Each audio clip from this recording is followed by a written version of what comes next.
Magandang hapon, ngayon po araw ng Linggo, August 27, 2023. Update po muli sa lagay ng panahon.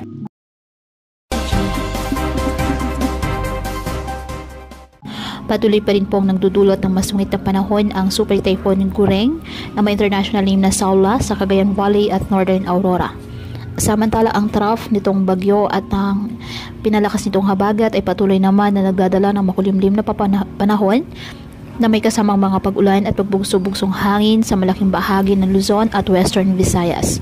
Napanatili ng bagyong Gureng ang kanyang lakas na kung saan maabot sa 185 km per hour ang lakas ng hangin nito at pagbugso namang umaabot sa 230 km per hour. Kumikilos ang bagyo ng mabagal patimog silangan. Inaasahan na magsimula ng humina ang epekto ng bagyo sa Cagayan Valley at Northern Aurora simula po bukas dahil sa pagkilos itong pasilangan, hilagang silangan, papalayo ng ating bansa. Makakaranas pa rin ng mga pag-ulan at pagbuso-bugsong hangin sa malaking bahagi ng Central at Southern Luzon at Visayas dahil sa habagat ng pinalakas po ng bagyong Gureng hanggang sa susunod na 3 araw. Pinakaramdam ang mga malalakas na mga pag-ulan sa kanlurang bahagi.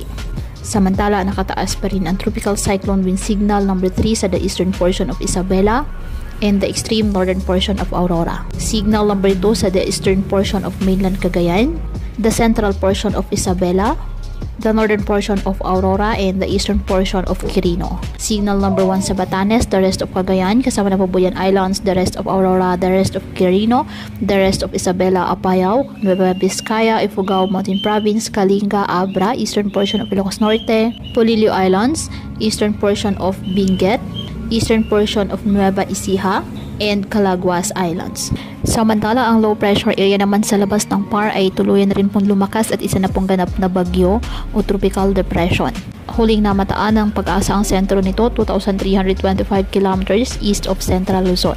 Ayon sa Pag-asa, inaasahang papasok ng ating area of responsibility ang nasabing bagyo sa araw ng Miyerkules o Huwebes at papangalan ng Hana ng Pag-asa.